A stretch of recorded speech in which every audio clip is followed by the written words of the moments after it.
Welcome to my CDBaby upload tutorial video. I'm going to show you how to get your single, EP, or album uploaded and distributed to all the major streaming platforms worldwide. We're going to use CDBaby, a distributor, to do this. If you didn't know yet, you can't just go to Spotify and upload your track or Apple Music and upload your track. You have to use a middleman, a distributor.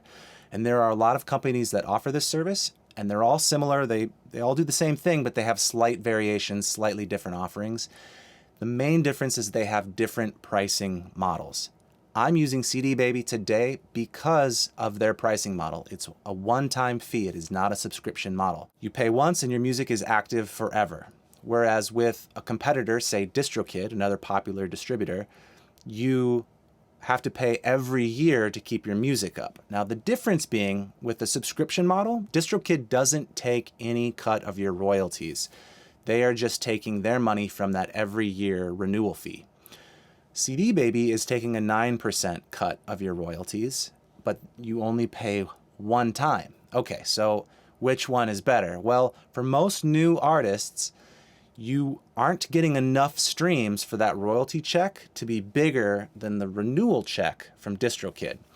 And just as an easy math thing, think of the breakpoint at 100,000 streams. If you're going to get 100,000 streams or more every year, at that point, you might want to go to one of the subscription models like DistroKid. But if you're not sure, you're brand new, most artists, especially most new artists, aren't getting 100,000 streams every year. So CDBaby is actually going to be cheaper and you can leave your music up forever. Now, you could always change your mind later. There is a way to change platforms if you're worried about that, but I recommend using CDBaby because it's a nice safe bet if you're just getting started. 100,000 streams is a lot of streams to get on your first release. And CDBaby's been around for a long time. They're an old company, hence the name CDBaby.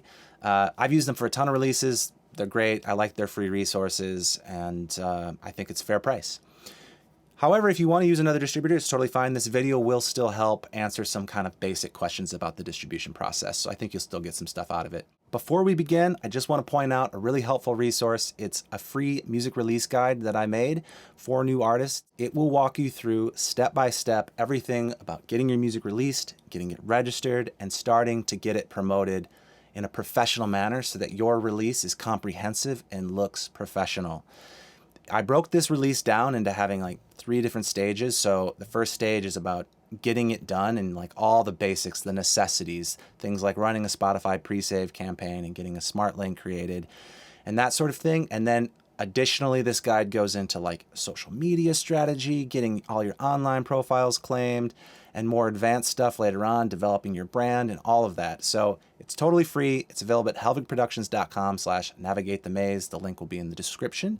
Check that out. If you're releasing music, I guarantee it's going to be really, really helpful. All right, let's dive in and get started. First, head to cdbaby.com and create an account. You probably don't need a walkthrough for it. It's really easy. Put in your name and email, get set up, and then log in.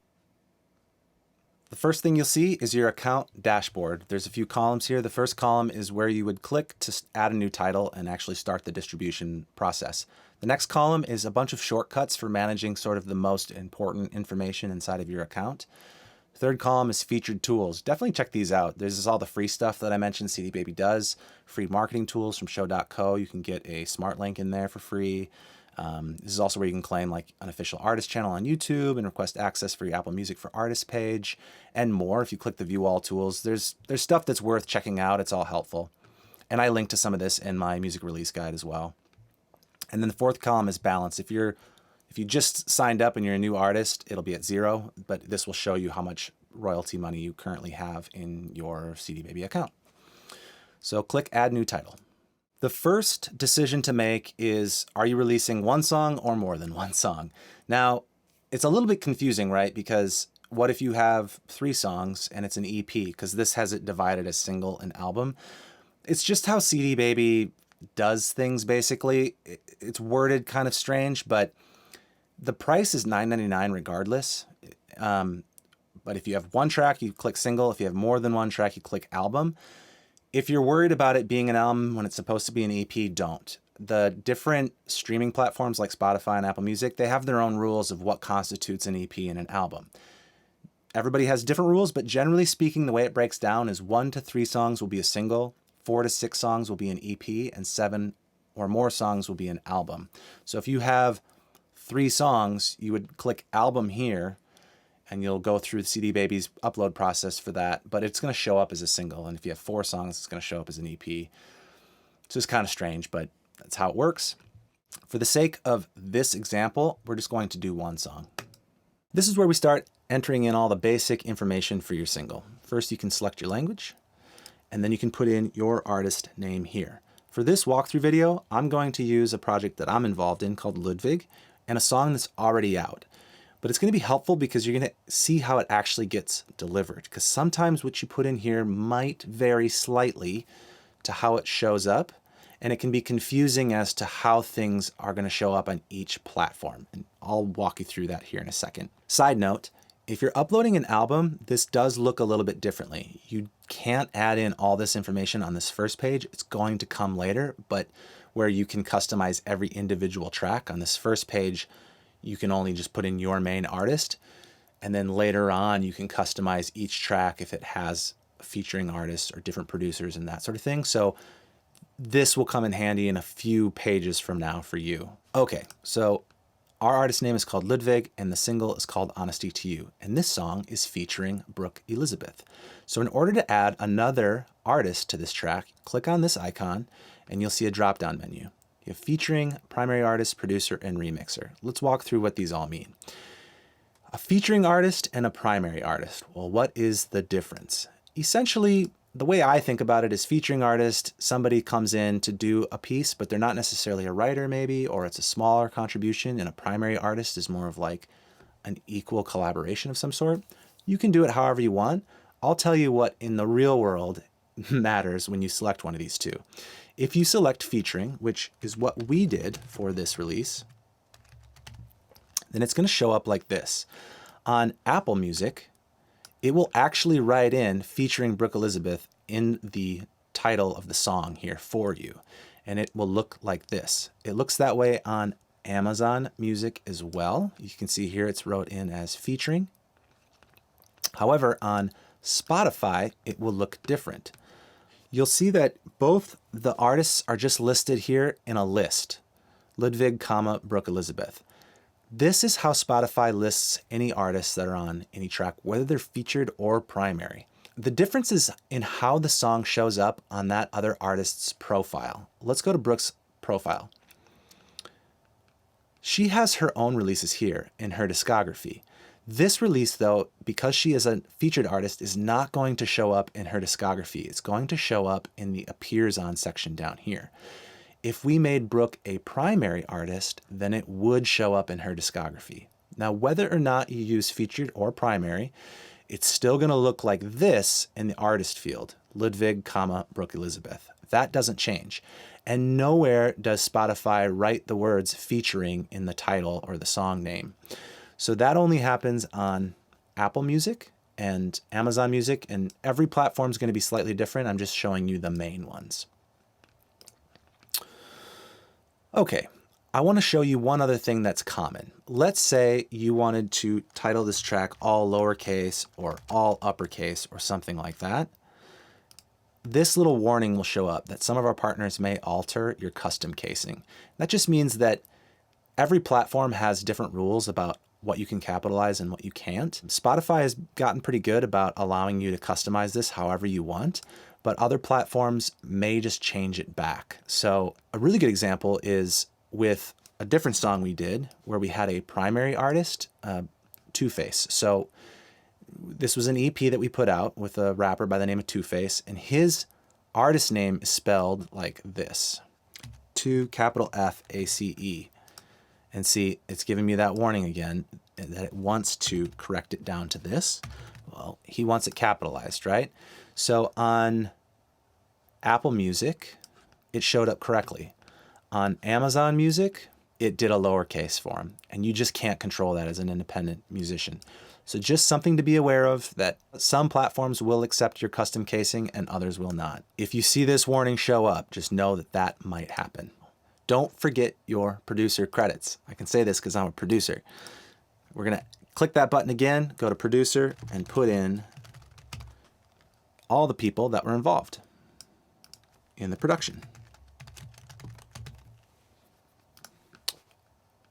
All right, we've got our artists, we've got our producers, there is no remixers here. Moving on, we've got our title, that all looks good. Release date. I recommend setting something at least 6 weeks out in advance so you have time to go work through that music release guide and do the proper promotion before the release. But if you want it to come out as soon as possible, you can just select today's date, and it usually takes a week to 2 weeks to process and get out to all the stores. But I do highly, highly suggest setting it way in advance so you have a lot of time to take care of all the little things to make your release professional. The record label field, you can just leave blank. If you actually have a record label, then go ahead and put that information in. If you don't worry, just leave it blank. They're going to use your artist name. It doesn't matter. If you want to use some sort of fictitious name, you're welcome to. It doesn't really matter. The copyright owner is sort of the same thing. Unless there is a specific copyright owner that needs to be shown, I would recommend just leaving it blank. This is not a copyright registration by any means. You'll do that at a separate time. For barcode, select that you'd like them to assign a barcode for free, unless you already have one. And the only reason you might have one already is if you're uploading like an album and you're working with a manufacturer to make a physical product, maybe vinyl or CDs, then you might want to have that barcode be the same between the physical product and the digital, or you would want it to be the same, not might. You would want it to be the same. And in that case, either get the barcode from CDBaby and then give it to the manufacturer, or if you have it from the manufacturer, then you can give it to CDBaby by clicking this. The genre page. First thing to say about this is it doesn't really matter, so don't worry about it too much, but try to be as accurate as you can. It's a little annoying because you have to choose from these predetermined ones, and a lot of people have a hard time doing this. Genre doesn't really show up in most stores. I was looking around Apple Music and Spotify, and you can't really find genre anywhere here. And I'm pretty sure Spotify does its own classification of genre through like an algorithm. So putting stuff down here is not going to show up in most places, but there could be some obscure stores where it does show up. I do know that it still shows up on the iTunes download store, although not many people use that anymore. My guess is this is mainly used for CDBaby's own classification purposes, which is going to come in hand later on if you opt into their sync service, meaning if you want your song to be eligible to be placed in TV and commercials through CDBaby, then this information is likely being used in their own library for that purpose. So it pays to at least make this accurate.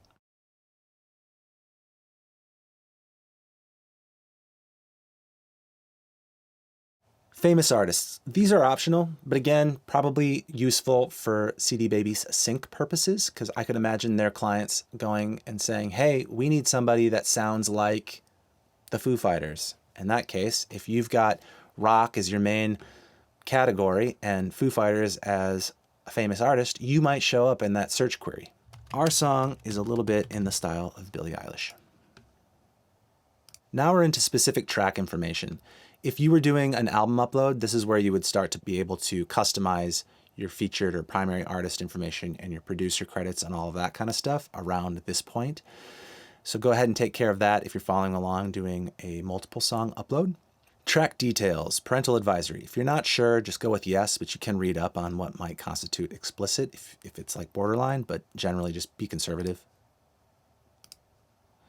Language of the lyrics. If it's a live version, you can click yes, but if it's just done in the studio, no. Composition type, for most people, original. If you are doing a cover song, then you can click that, but you're going to need to get other licenses, and I recommend reading up a little bit on that first. I use a company called Easy Song to go get those licenses. It's a little more complicated than it needs to be. I'll give you a warning, but it can be done. If this is your first upload, your songwriter bank will be empty. You'll need to click on Add New Songwriter, put in your information and your country that you're living in, and hit save and continue. It's really important that you use your full legal name in this case. Put your middle name in, get it all right. If you've already signed up with a performing rights organization like ASCAP or BMI, make sure you enter this in the exact same way that you did when you signed up with one of those organizations. If you don't know what I'm talking about and you haven't signed up with any of those things, then just put in your full legal name, put in your country that you're living in, and hit continue. I've already got myself in here because this song is already out, so it saves it. I'm gonna hit add to track, as well as with the other 2 writers that are on this track. Here are all the 3 writers that got added. For each writer, they want to know what they contributed to the track, how much of the track that they own, and whether or not they have a publisher. You can differentiate if somebody only wrote music or only wrote lyrics. You could select that, but again, this doesn't really show up anywhere, so I tend to just select both for every person that's on the track. But if you want to differentiate that, you can.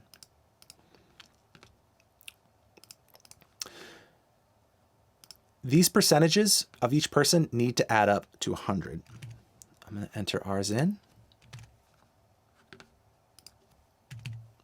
Does each writer have a publisher for this track? If you're not sure, and you've never created a publishing account with a performing rights organization like BMI or ASCAP, then the answer is no. If you have, and you do have a publisher account, you can put in that information. I know in this instance that Dan does have a publisher account, and Philip and I do not. The ISRC code. This is a code that identifies specifically the recording of the song. It's the International Standard Recording Code, I believe, and you'll just have them assign it for you. That's fine. But just know that this is an important code, and eventually, once this is assigned, you can go back into your dashboard and grab this, and you might need it for certain future registrations. Cases where you might already have an ISRC code would be if you are uploading an album and that album has songs that have already been released. So let's say you've released 3 or 4 singles already doing this process, and now you're going to release an EP or an album, and you have those songs again. You just want them to be included on the album. It's at this stage where you would actually say, I already have an ISRC code. Because if you want those songs that you've already uploaded as singles to keep their play count and just show up in the single and also in the album, but the same play count for both, that's where you would say, I have an ISRC code and it's this. You would copy and paste your ISRC code in, and then they know, hey, this is an identical recording. If the recording changed, you're not supposed to use the same ISRC code. You use it if it's the exact same master. Then you can do that and they'll link up your tracks. I've done it before, it works great. But if it's a brand new release, then have them assign an ISRC code for you. Now you choose your digital distribution options. You have 3 basic options: downloads and streaming services, so Spotify, but also places like iTunes Store where you can download an MP3, and Amazon Music, you can still download MP3s. You could do downloads only, highly don't recommend that, and then do it all even unpaid. That will get you on some platforms that don't pay anything. It's just like giving away your music for more exposure. I recommend just leaving it on this first option. Here are all the stores that CDBaby is going to distribute you to. I would recommend just leaving them all checked, but if for any reason you didn't want your music on one of these platforms, you can uncheck one of them or all of them. The cool thing about CDBaby is anytime new stores get added, say TikTok being a fairly new store, CDBaby just automatically adds your music. So if you've already paid for a release and everything, you don't have to go back and redistribute to a brand new store in 10 or 15 years, right? You're just automatically getting distributed by CDBaby, which I think is really cool because places like DistroKid will charge you an extra fee if you want to do that, and you just have to keep track of it then, which is kind of a hassle. Clip selection. Since your music's getting delivered to TikTok, you can deliver up to 60 seconds of your song, and then users can use 15 seconds of that song. So you can pick which 60 seconds you want delivered. If you leave it on default, it's the first 60 seconds, but you can say, hey, I want it to start at 1 minute and 30 seconds and go till 2 minutes and 30 seconds. It's up to you. I'm going to leave it on default for now. Partner Artist IDs. This is where CDBaby is going to check to see if you've already got music out and link you to an existing profile if you do. And if you don't, you're going to say, hey, create a new profile for me. This applies to Spotify, Apple Music, and YouTube Music. You'll see the artists that were listed on the track, Ludwig and the featuring artist Brooke Elizabeth, but also the producers and any remixers would be here too. CDBaby does a quick scan and says, hey, yeah, we found Brooke Elizabeth on iTunes and Apple Music. We found her on Spotify, and we found her on YouTube Music because she already has music out. The thing is a name like Brooke Elizabeth, there might be more than one, right? So you need to click on these links and make sure they are the correct artist. This has happened to people where it's, oh, my song went on the wrong artist profile. So yes, that's her. You can click these each and every time and make sure that it's the right Brooke Elizabeth. Okay, so do it. Take the time. If you're a brand new artist, it very well might not find something. If it does, you're going to want to unlink it. If there's an incorrect link, you can hit edit. If you're a new artist, it's probably going to show up the way it's showing up here for Dan, which is create new artist profile. And that's good. That's what you want them to do. A question that I get often is, hey, I put you down as a producer. Is it okay that it's going to create a new artist profile? Because I've produced plenty of other songs before. Why is it creating a new artist profile? It's just the language that they use. There isn't artist profiles for producers, not indie producers at least, but you need it to say create new artist profile in order for the producer credit to show up. So if you want to actually give credit, you need to make sure that the producers are in here and then it says create new artist profile for them each and every time. There is no artist profile. It's a little confusing. It's got to say create new artist profile in order for it to properly credit them. So make sure that if it's an existing account, an existing artist that's already released music, that these links are all correct, and then hit continue. If you need to edit anything, you can go in there and click edit. Territory restrictions. If you needed to not distribute music in a certain part of the world, you can do that. Unless you're deep into the sync world, that's not going to be the case. Just keep it on all territories and countries. Now we're on to social video monetization. For certain platforms where your music is going to be synced to a video, you have to opt in for additional monetization options here. You have YouTube and then Facebook and Instagram, ultimately Meta. The easy way of doing this is you can opt in and be done with it. But what I recommend is actually waiting on the YouTube side, because there's another place that can collect this that I recommend registering your music with, which is SongTrust. They have a YouTube monetization option, and their option is more customizable. I like how they collect from YouTube better. It's easier. I like their dashboard more, and you can like whitelist specific channels that you might want to allow to use your music. With Facebook and Instagram, unless you opt in here, you won't even get delivered to those platforms, so you really don't have a choice. I think you need to opt in here. And if you want to keep it easy and you're maybe not going to do the SongTrust registration later on, then you can turn this on too, and all your money will come into CDBaby. Now keep in mind, if you're not sure, the good thing is you can turn these on or off at any point. You can just go back into your dashboard, and in that manage column that I pointed out earlier, you can click to these and turn these on or off. So that's really helpful. You have to agree to the social video monetization addendum and move on. Now we're on to CDBaby's new offering called Boost. This replaces their older offering called Pro Publishing, and it's a bit different, so let's go over what's changed and whether or not you should use this. I recommend not using it, and I will tell you why. Essentially, what Boost is for is to collect additional royalties that are otherwise not collected by CDBaby. When your song is streamed on a platform like Spotify, it generates two types of royalties. You have a recording royalty and you have a compositional royalty. The recording royalty is like the main money source. That's what CDBaby is going to collect regardless of what you do with Boost and pay you. That's the majority of the royalties. But there are some royalties generated, some money generated for the publishing. Those are collected by the MLC. Your music, if it's played on internet radio or Pandora, which it is being distributed to Pandora, is collected by Sound Exchange. The reason I say not to use Boost is that you can go to the MLC and sign up for free and register your songs and collect that money on your own, and you don't have to pay $40 every single release for this. That's going to add up, especially if you're releasing singles. You can just go spend a few minutes and get signed up, register your song, and collect all your royalties, because on top of the $40, they're also going to take a cut of those royalties that they collect for you. You can do the same thing with Sound Exchange too. And you kind of already have to go to Sound Exchange to get your artist share. What CDBaby is going to claim on your behalf is just the sound recording share. So you've already got to go to Sound Exchange. MLC is pretty easy to register with. That's why I say don't use Boost.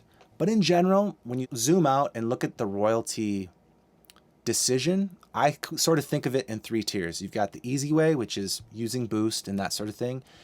The middle way is you use a publishing admin service like Songtrust.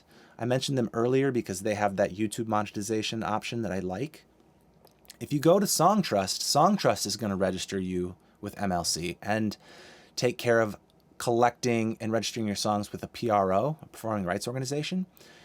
CDBaby used to do that. They don't do that anymore. That's part of this move to Boost, is they dropped their PRO help.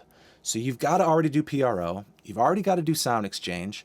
Why not just go do MLC, right? For 40 bucks, it's easy. So the middle way, though, is you can use Songtrust. They'll take care of some of that for you. They certainly make registering with a PRO a little bit easier. And some would say they do a better job at collecting royalties. May or may not make a difference. Songtrust is a $100 one-time sign-up fee. Up to you if you want to try them out. The hard way is you just go simply register your music everywhere on your own. If you want to get your hands dirty, it's going to save you the most amount of money and you're going to keep the most amount of royalties that are generated. But again, most of the royalties that are going to be generated already are going to come through CDBaby.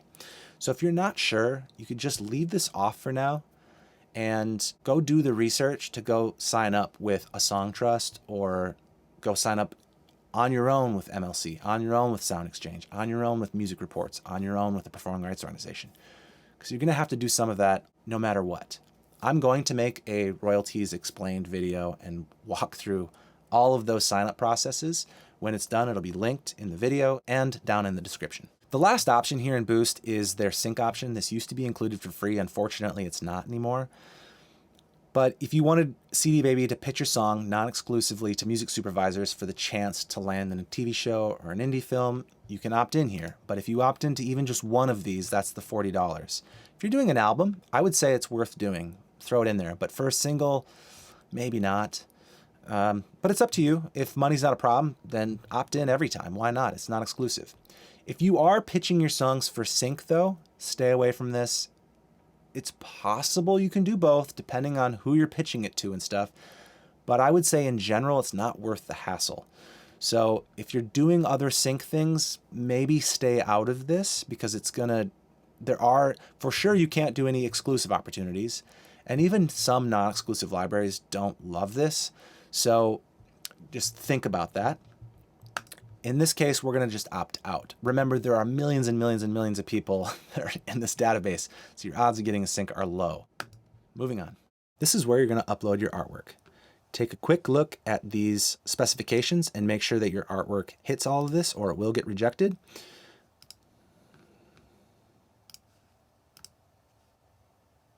Another thing that can happen is if you have text that is not exactly like the text in your metadata, that can also get flagged. So for instance, if you have some other text like check out my website, or, I don't know, something, that's going to get flagged. You can only have your song title, album title, artist name in there. And you don't have to have text in your artwork at all. You don't have to have your metadata on your artwork. You just can't have text that isn't your metadata. Now we're on to uploading the actual track. Make sure you've got your final version. Make sure it's a WAV file. That's the high-res version of your song. Some platforms will claim to offer like higher quality uploads, but it's kind of just nonsense. Yes, you can have higher resolution files than this resolution that CDBaby accepts. And for instance, I recorded a higher resolution and I could provide that, but this is the industry standard. It's perfectly fine. It's not like it's low resolution. Anything above this is just super, super high res. And since we're streaming music already, it is not really applicable. It's not going to sound better, put it that way. For all intent and purposes, it is the exact same quality. It's just a bigger file. We are on to the final page. This is your title overview. Take your time and make sure everything is spelled correctly. Make sure you're not forgetting anyone. Make sure the release date looks good, the genres, every piece of metadata here looks good. Review your artwork, make sure everything is good to go, and then continue on to the service agreements. You can go ahead and read these if you'd like, otherwise just put your name in. and you're almost done. The last thing you have to do is just simply pay for the release. Hit add to cart. And this is just going to say that once you pay, they're going to send it off to the stores. And since I've already paid, I'm not going to do that. You can do a thing where you will pay and then review your information, or pay now and hit submit later. You can do that. But if you're ready to go, then just hit OK. Since our release date is further out, after you pay, it's going to go into the inspection. It takes a week or two, and then they're going to start delivering it to all their stores. You can log back in a week or two and go to this submission, and you can see where it's been delivered. That comes in handy later on. If this is your first ever release, you need to wait, let it get delivered to all those stores, and then you can start claiming those profiles before it comes out, because it's just going to be sitting in the stores. Like, the profiles have been created at that point, but it's not released. That allows you to go get things set up before it drops. If you're doing it really, really fast and you just want it to come out as quick as possible, then you're likely going to claim your artist profiles on Apple Music and Spotify and so on after the fact, once it's released. And it's easier to do, honestly, to do it after it's released, so don't worry about it if that is the case. If you did the album upload, you have a lot more stuff here to review. Make sure that every single song has the proper credits, that the producer has been added to every individual song, that any featured or other primary artists have been added to the tracks that they need to be on. Take your time with this and make sure everything's right. It's really difficult to correct this later on, so don't rush through it. Congratulations. You just got your song uploaded through CDBaby, and it's going to get distributed everywhere. That's awesome. Whether you did a single or an album, I hope this was helpful. If you have questions, just hit me up. Go back to the music release guide to keep working on the other elements. This is just the first step, ultimately, in your release process. This is great, this is big, but there's a lot more to do, including song registrations. Now, you do not need to get your song registered until after it's out. In fact, it's easier to register it once it is released, so I would just hang tight. But I do have other videos for song registrations and to explain royalties and that sort of thing.